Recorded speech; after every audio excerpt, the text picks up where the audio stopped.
Who's on my Star Trek Mount Rushmore? Well, that's obvious. That's Sean Ferrick. When does that guy sleep?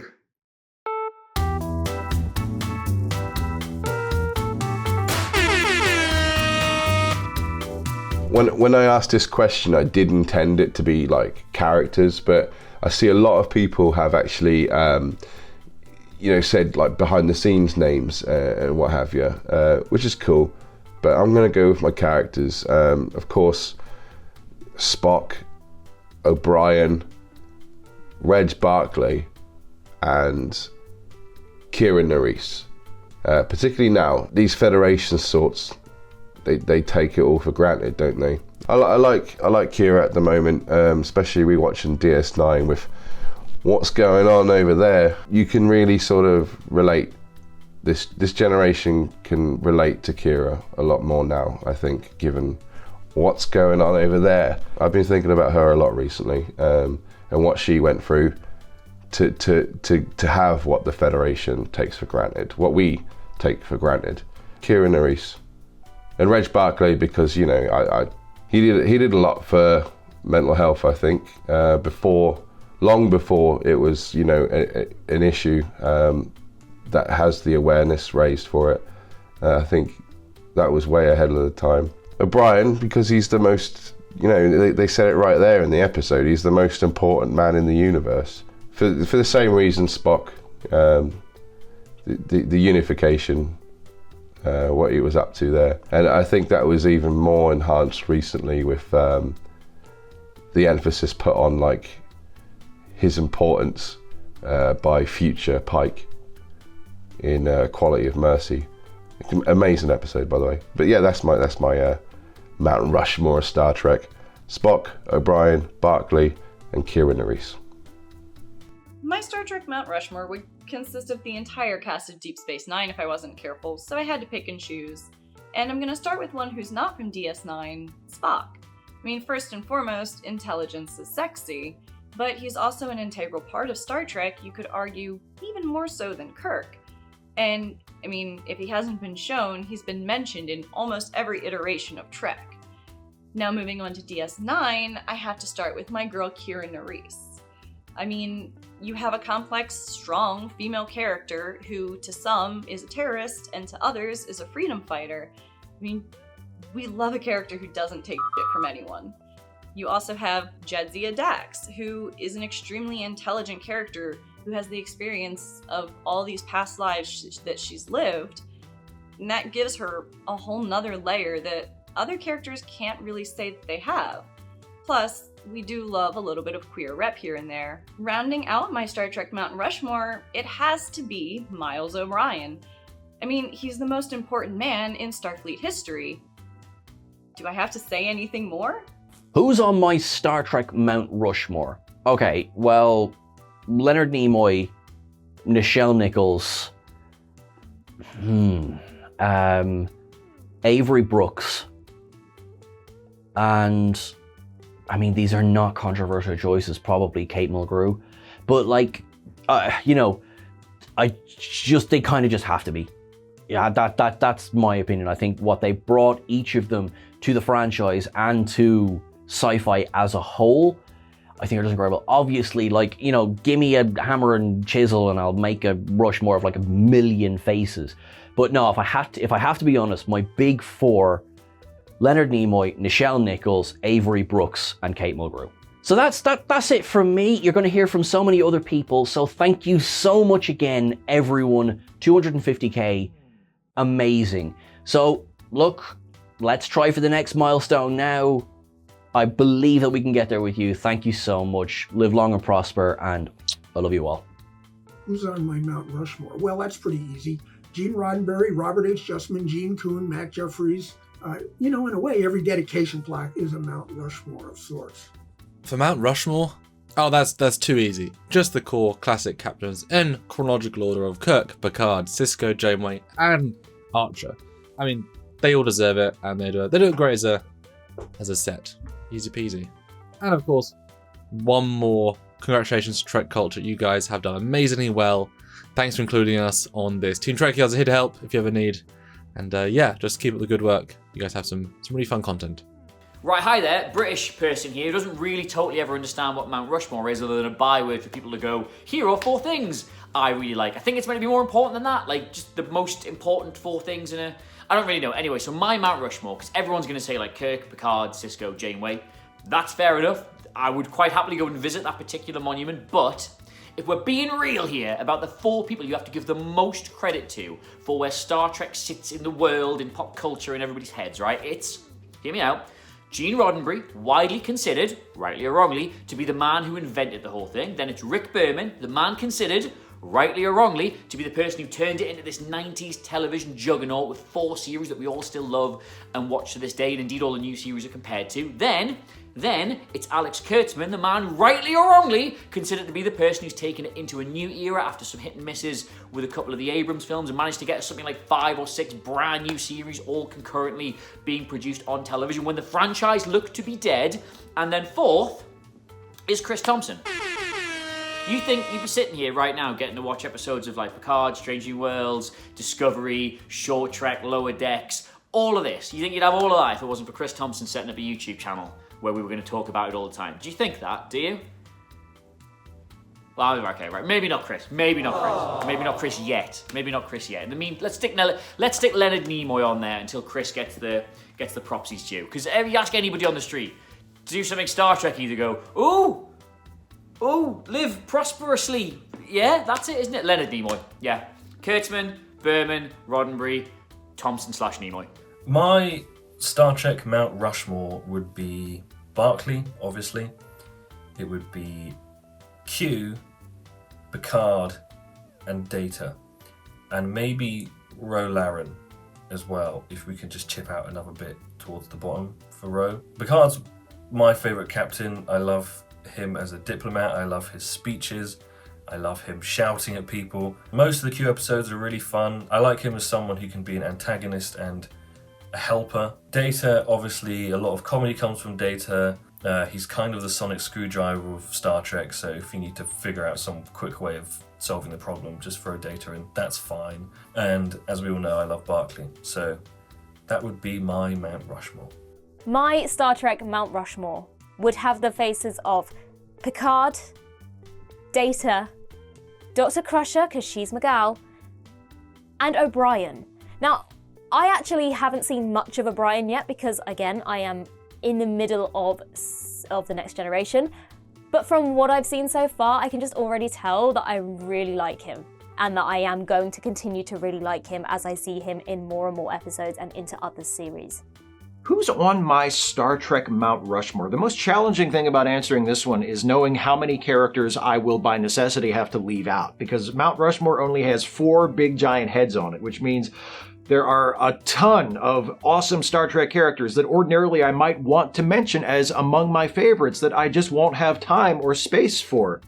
And for Mount Rushmore, for my Star Trek Mount Rushmore, first of all, you gotta have Captain Sisko on there, my favorite Star Trek captain, probably my favorite character in Star Trek, period. I call him the Odysseus of Star Trek because he's the most complete character in the franchise. We see so many different sides of him, see him in so many different modes. After that, I'll go with Worf, my favorite Klingon character, maybe my favorite non-captain character in Star Trek. I love me some Worf. He's great as a comic relief character. He's great as a serious character. You can have empathy for him. You can laugh at him. He can be a hero. He can be a clown. Super versatile character. Always fun to see Michael Dorn do his thing as Worf. After that, Major Kira. Really awesome character. Again, you can do so much with her. You can tell stories that say really challenging, difficult things with Kira. She's a terrorist who became a bureaucrat. She's someone who fought fascism and can tell that story, but also is someone who had to help to build the world after fascism had been overthrown. What comes next? After you drive out the invader, what happens then? And how does that change you? How do you go from a guerrilla fighter to a leader in an organized military or government? Kira is such an interesting character for all of those things, and plus all the things personally that we learn about her and see her go throughout the series. And finally, the platonic ideal of starship captains, Christopher Pike, and specifically the Discovery/Strange New Worlds version, the Anson Mount Captain Pike. You want to talk about a template for reinventing a classic character, for how to handle a legacy character in a long-running franchise like Star Trek. Captain Pike is it. He is not only the model Starfleet captain, but he is proof that you can do a character like that and not have him be dull and boring and one-dimensional and just be like a goody two-shoes. And he's a fantastic character with heroism and principle and tragedy and, just has really become one of my favorite characters in the whole franchise over the past couple years. So that's my Star Trek Mount Rushmore: Captain Sisko, Worf, Major Kira, and Captain Pike. Who would appear on my Star Trek Mount Rushmore? Well, I suppose I would start with Odo. You know, even though he never technically served in Starfleet, he is probably one of the greatest security officers ever seen in the franchise. You know, hard to beat a detective who can literally just turn into the lamp in the corner and catch you red-handed. You know, I'd have to go with Uhura, just because she's awesome, especially in the movies, and, you know, you gotta love her attitude and what she represented. Scotty, definitely one of the greatest engineers in the franchise, a miracle worker, really. And, you know, he invented buffer time. You gotta love a guy like that. You know what? Actually, I would just say watch Star Trek Prodigy's Kobayashi. That's probably a good place to start, come to think of it. In my opinion, one of the things that makes Star Trek what it is the most is the unique and believable technology that's come out of the series. So for my Mount Rushmore, I'd probably put the greatest inventors of the Star Trek lore. Zefram Cochrane, for example, for inventing warp drive, which led to First Contact and basically turned the world into a utopia within a few decades. We also have Emery Erickson, the creator of the Transporter, who made a few mistakes in life, but this is Mount Rushmore we're talking about here. Beyond that, there is Dr. Soong, the creator of the Soong-type androids like Data and Lore, and leading to the next generation synths from Star Trek Picard. Those have fundamentally changed the Star Trek society in an unchangeable way, and I'm excited to see where those storylines go in the future. And my fourth one, I'm going to put Richard Daystrom, because I cannot think of anyone else. And he probably contributed the most to Star Trek's computers in the lore, which is probably the most important for like holographic systems and for channeling warp energy and blah blah blah blah blah. But yeah, I think those would be my most important people in all of Star Trek history. Who is on your Star Trek Mount Rushmore? So the way that I'm going to look at this is I'm going to look at who's already there, why they're there, and then apply it to Trek characters, mostly captains. So, George W. Washington, not Bush. Apparently, according to my phone, he was the father of a new country. So that, to me, sounds like Archer, instrumental to the founding of the Federation, so it's going to be him. Tommy J is next. As the story goes, he doubles the size of his country. To me, that sounds like Kirk. He's going out there on his 5-year mission. He's exploring the galaxy, mapping it all out. It's got to be him. Teddy Bear Roosevelt, provider of leadership in times of trouble and ensured the rights of the common working man. Well, that's got to be Picard. He protected Earth from the Borg, and he's defended the rights of Data and other androids, so to me, it's him. Mr. Lincoln, theatre goer, most famous for freeing the slaves. That, to me, sounds like Benjamin Sisko. The Sisko, the prophet of the Jorans. It's kind of predictable, these choices, but at least I've justified it. My Mount Rushmore for Star Trek, I think, would just include some of my favorite characters. For various reasons. I would have Kirk, I would have Archer, I would have Sisko, and now, because of Strange New Worlds, I would have Pike. I think those four represent a side of Star Trek that I personally really enjoy.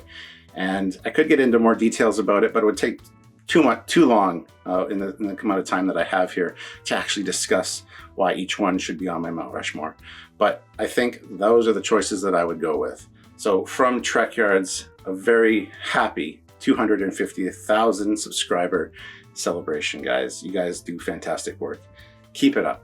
Okay, so if I was making a Mount Rushmore of Star Trek, this was honestly a lot easier than I thought it was going to be, because my answer is Uhura, Seven of Nine, T'Pol, and Jadzia Dax. I love many people within the Star Trek universe. Like, Anson Mount is my boy. I adore him so much.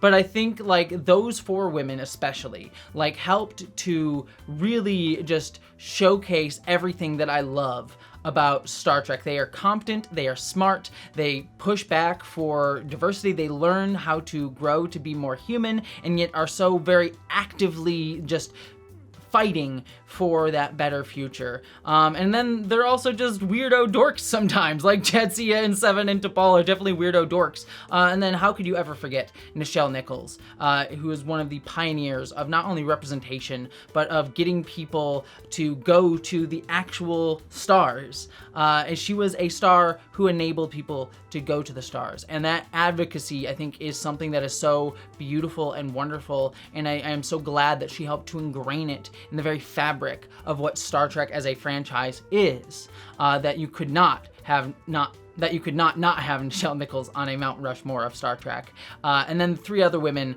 played wonderfully by Jerry Ryan, Jolene Blaylock, and Terry Farrell, both in front of the camera and behind the scenes. I think just have continued that advocacy and representation, and also just are freaking fantastic performers and characters. So if I had to do my 4, it would definitely be those 4. And again, no shade at anyone else in the franchise, because I love so many of them. This was hard, but I think that those 4 just come out right on top for me.